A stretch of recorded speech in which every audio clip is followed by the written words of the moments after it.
శుక్లాం వరదరం విష్ణుం శశివర్ణం చతుర్భుజం ప్రసన్నవదనం ధ్యాయేత్ సర్వవిఘ్నోపశాంతయే. ఓం శ్రీ గురుభ్యో నమః. నమస్తే అండి, నేను మీ రామకృష్ణ హాన్, యాస్ట్రో న్యూమరాన్స్ని. అందరూ ఎలా ఉన్నారు? నేను మీకు తెలియజేసే విషయం ఏంటంటే, నేను చెప్తున్నటువంటి 3 రాశులలో గనక మీరు జన్మిస్తే మీకు గెలుపు తప్ప ఓటమి అనేది ఉండదండి, జీవితంలో ఉండదు. ఇది నిజంగా చాలా నేను 28 సంవత్సరాల టైంలో నేను రీసెర్చ్ చేసినటువంటి విషయం ఇది. నిజమండి, నేను రీసెర్చ్ చేసింది ఇప్పటి వరకు ఫెయిల్యూర్ కాలే. అంటే దాదాపుగా ఇప్పుడు నా దగ్గరికి ఎంతమంది వస్తారంటే, ప్రతిరోజు నేను ఎంతో మందికి చూస్తూనే ఉంటాను. ఈ 28 సంవత్సరాల్లో కొన్ని లక్షల మందికి చూశారు, లక్షల మందికి చూశారు. ఇప్పుడు ఒక డాక్టర్కి మనకు ఏ విషయం అనేది మనం అతను చూడగానే దాదాపుగా అతనికి ఇది ప్రాబ్లం ఉన్నదంటే, ఆహా దీనికి ఈ ప్రాబ్లం ఉంటుందని మనం ఈజీగా చెప్పొచ్చు. ఒక వ్యాధి వచ్చింది అనుకోండి, ఎక్కువగా దీని వ్యాధికి వచ్చే కారణాలకు అతను తెలిసి ఉంటాయి. మన కడుపులో పడుతుంది, ఎక్కువగా అల్సర్స్, జంక్ ఫుడ్ ఏమన్నా తీసుకుంటున్నావా, ఇంకేదైనా మనకు ఈజీగా తెలిసిపోతూ ఉంటుంది. ఏదైనా దాదాపుగా ఏదైనా మనకు తెలిసిపోతుంది. అంటే మనము అదే ఫీల్డ్లో ఉన్నాం కదా. ఇప్పుడు నా ఫీల్డ్ ఇదే, నేను ఇంకా వేరే ఏ ఫీల్డ్లో లేదు, నాకు తెలియదు కూడా. మనిషి కొన్ని సందర్భాలలో నేను చెప్తుంటాను కదా, ఇప్పుడు మీరు మాట్లాడుతుంటేనే మీ వ్యక్తిత్వాన్ని నేను చెప్పగలుగుతాను. మీరు ఏ టైప్ లెవెల్లో ఉన్నారు, ఏంటి అసలు మీ పరిస్థితి ఏంటి అనేది నాకు ఈజీగా అర్థమైపోతూనే ఉంటుంది. ఎందుకంటే ఇన్ని సంవత్సరాల నుండి జాతకాలను పరిశీలన చేస్తూనే ఉన్నాను.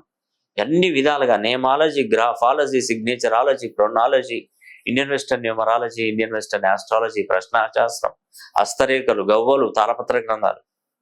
మామూలు కాదండి, దీనిలో తలపండిపోయాము. ఒక మనిషి ఎన్నో కష్టాలతోనే వస్తాడు. నా దగ్గరకు వచ్చి కరెక్షన్ చేసుకున్న తర్వాత కొద్ది రోజులకు నన్ను మర్చిపోతాడు. ఇంకా అంతే కదా, నేను బాగుపడేసినటువంటి వాడిని నేనే మర్చిపోతాడు. ఇప్పుడు నా కష్టకాలంలో ఉన్నప్పుడు మాత్రమే భగవంతుడు గుర్తు చేసుకుంటాం. నీకు 100 కోట్లు ఇచ్చి నువ్వు బాగా సంతోషంగా ఉంటే, భగవంతుడా ఎక్కడో చూసినట్టే ఉన్నదే అని అంటాం. అనమా? భగవంతుడిని నేను ఎక్కడో చూసినట్టున్నది అన్న కాడికి వస్తుంది వ్యవహారం. అది ఎందుకంటే మనకు ఏదైనా కష్టం వచ్చినప్పుడే భగవంతుడికి చెప్తాం. కష్టం రాకపోతే ఏం చేస్తామండి? ఏది మనం అసలు ఎవరిని పట్టించుకోం. కాబట్టి ఏంటంటే నేను చెప్పేది ఒకటేనండి, నేను ఇప్పటివరకు చూసినటువంటి రాశులలో తులారాశి రాసి పెట్టుకోండి. తులారాశి, మేష, కుంభ, ఈ 3 రాశులు. తులారాశి, మేషరాశి, కుంభరాశి, ఈ 3 రాశులు ఎంత అద్భుతంగా ఉన్నాయి తెలుసా ఈ రాశులు. మీరు ఎవరైనా ఈ తులారాశిలో, మేషరాశిలో, కుంభరాశిలో పుట్టారా? పుడితే మీ పేరు ఎన్ని డిగ్రీస్లో ఉందో చూసుకోవాలి.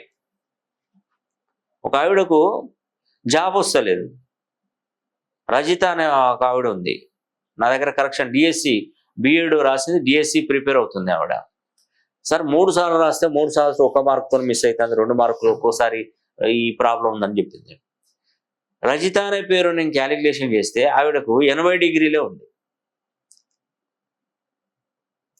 80 డిగ్రీలో పేరుంటే 360 డిగ్రీల కోణంలో మనం పేరును సెట్ చేయాలి. 80 డిగ్రీలు అంటే ఏం ఉపయోగం?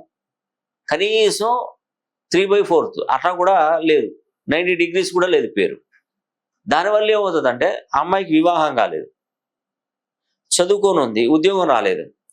తల్లిదండ్రులలో ఒక తల్లి మాత్రం ఉంది, తండ్రి చనిపోయాడు చిన్నప్పుడే, ఇవకు ఊహ తెలిసినప్పుడే. చూడండి, ఈ పేరు ఆమె ఎప్పుడు కూడా సంతోషంగా లేదు. ఇటు డబ్బు పరంగా లేదు, తల్లిదండ్రుల నుండి ప్రేమ లేదు, చదువుకున్న దానికి ఉద్యోగం లేదు, వివాహం కాలేదు. ఒకవేళ వివాహం చేసుకుందాం అన్నది వాళ్ళ దగ్గర పరిస్థితులు దారుణంగా ఉన్నాయి. ఇంకేం చేస్తుందండి? ఎందుకు సార్ నన్ను ఆవిడ చెప్పింది, ఆ పాప చెప్పింది ఏంటంటే, పుడితే కోటీశ్వరుల కుటుంబంలో అయినా పుట్టలేదు, లేదంటే అసలే లేని వాళ్ళ ఇంట్లో అయినా పుట్టలేదు, మిడిల్గా పుట్టి ఈ పరిస్థితులు ఎందుకు సార్ మాకు అన్నది. ఏం బాధపడకమ్మా, ఎందుకంటే కష్టంతో కూడినటువంటి ప్రయోజనాలు నీకు కలిగినా మంచిదే, పర్వాలేదు. మీకు ఇప్పుడు కష్టపడ్డావు, రేపు సుఖపడతావు, ఆనందపడతావు. నీ ఫౌండేషన్ అంటే నీ పిల్లలైనా వాళ్ళ పిల్లలు, ఇప్పుడు ఉదాహరణకి నీకు ఈ సమస్యలు వచ్చినాయి, నీ సమస్యలు వచ్చినాయి, నీ భవిష్యత్తు, నీ పిల్లలు ముందు తరం వాళ్ళకి నీలాంటి సమస్యలు రావాలని కోరుకుంటున్నావా?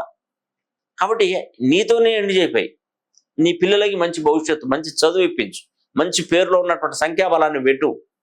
నువ్వే 80 డిగ్రీలో ఉంటే పేరులో ఉంటే మీ పిల్లలకి మంచి 360 డిగ్రీల్లో కోణంలో ఆ పేర్లను సెట్ చేయాలి డేట్ ఆఫ్ బర్త్ని బట్టి. కాబట్టి నువ్వేం టెన్షన్ పడకు అని చెప్పేసి 80 డిగ్రీల ముళ్ళును 360 డిగ్రీలలో పుల్లను మనం గ్రాఫ్ గీశాను, గ్రాఫ్ వేసాను, 360 డిగ్రీలలో ఉండే విధంగా వేసాను. జాక్పాట్ అంటే నేను సెట్ చేసిన తర్వాత కొద్ది రోజులకు జాబులు పడినాయి, డిఎస్సి నోటిఫికేషన్ కొట్టేసింది, జాబ్ వచ్చేసింది. అంటే ఇంత పవర్ ఉంటుందా? ఒక డిగ్రీని చేంజ్ చేస్తే ఇంత పవర్ ఉంటుంది? ఉండదా? ఉంటుంది, కంపల్సరీ ఉంటుంది. ఇప్పుడు మనం 180 డిగ్రీలో ఉన్నప్పుడు మనం ఇటు చూస్తున్నాం, మనకి వెనక ఎవరు వస్తున్నారని తెలియాలంటే 360 డిగ్రీస్ యాంగిల్లో చూడాలి మనం. అవునండి, ఇప్పుడు మనకున్న కెమెరాలు కొన్ని డిగ్రీస్లలో చూపెడతాయి, అది కొంతవరకే వాటికి కనపడుతుంది, ముందు మాత్రమే రికార్డ్ చేస్తుంది. అది ఎన్ని డిగ్రీస్లో ఉందో ఆ కెమెరా దానిలో ఉన్నటువంటి ఎన్ని డిగ్రీస్లో ఉందో అక్కడ వరకే ఆ కోణంలో చూపెడుతుంది, నీకు వెనక సైడ్ చూపెట్టదు కెమెరా. ఎందుకు చూపెడుతుంది? లేదు, ఆ డిగ్రీస్ కోల్పోయింది, అక్కడ చూపించలేదు. అదే నువ్వు గోప్రో ఉందనుకోండి, జస్ట్ 360 డిగ్రీస్ చూపెడుతుంది గోప్రో. ఇట్లా పట్టుకున్నాం 360 డిగ్రీని కవర్ చేస్తుంది, అన్ని కనపడతాయి. మనం ఎక్కడ ఆపి ఏ సైడ్ ఏ యాంగిల్ అన్నీ ఉపయోగించుకోవచ్చు. అలాగా మన జీవితంలో కూడా మనం పెట్టుకున్నటువంటి పేరు ఒక 80 డిగ్రీస్లో ఉంటే మిగతా అన్ని కోల్పోయినట్టే కదా. తల్లిదండ్రులను కోల్పోయింది, తండ్రిని కోల్పోయింది, వివాహం కాలేదు, డబ్బులు లేవు, సొంత గృహం లేదు, వివాహం కాలేదు, ఇన్ని కోల్పోయింది. ఒక ఆవిడ దగ్గర ఉన్నది 80 డిగ్రీస్ ఉన్నది, ఆమె చదువుకునే ఉన్నది, ఏది డిఎస్సి వరకు, అంటే బీఈడి పూర్తి చేస్తుంది, 80 డిగ్రీలలో చూపెడుతుంది ఒక చదువు మాత్రమే, మిగతా అన్ని మరి. అందుకే 360 డిగ్రీల్లో ఆ అమ్మాయి పేరు సెట్ చేశాను, బ్రహ్మాండమైనటువంటి జీవితం ఆ అమ్మాయికి వచ్చింది. అందుకే నేను ప్రతి ఒక్కరికి చెప్తాను, మనం ఆస్ట్రాలజీని నమ్ముకోవాలి, భగవంతుడిని ఆరాధించాలి, కానీ న్యూమరాలజీని కూడా చూడాలి కదా. సంఖ్యాశాస్త్ర పరంగా కూడా ఆ పేరును ఎన్ని డిగ్రీస్లో సెట్ చేయాలి కదా. గ్రహాలకు సంబంధించినటువంటి నష్టాలు జరుగుతున్నాయి, మనం ఏం చేస్తాం? గ్రహాలకు సంబంధించిన ప్రాబ్లమ్స్ వచ్చినప్పుడు వాటికి శాంతి జరిపించాలి, రెమెడీస్ చేసుకోవాలి. అసలే మన పేరులో కొంత డిగ్రీలలో మన పేరు తక్కువగా ఉందనుకోండి, దాన్ని ఏం చేయాలి? భగవంతుని మొక్కితే మన పేరు సెట్ చేస్తాడా? చేయడు. మనం ఆ పేరుని రోజు ప్రాక్టీస్ చేయాలి, రాయాలి, రాస్తున్నప్పుడు మనకు మంచి జరుగుతుంది.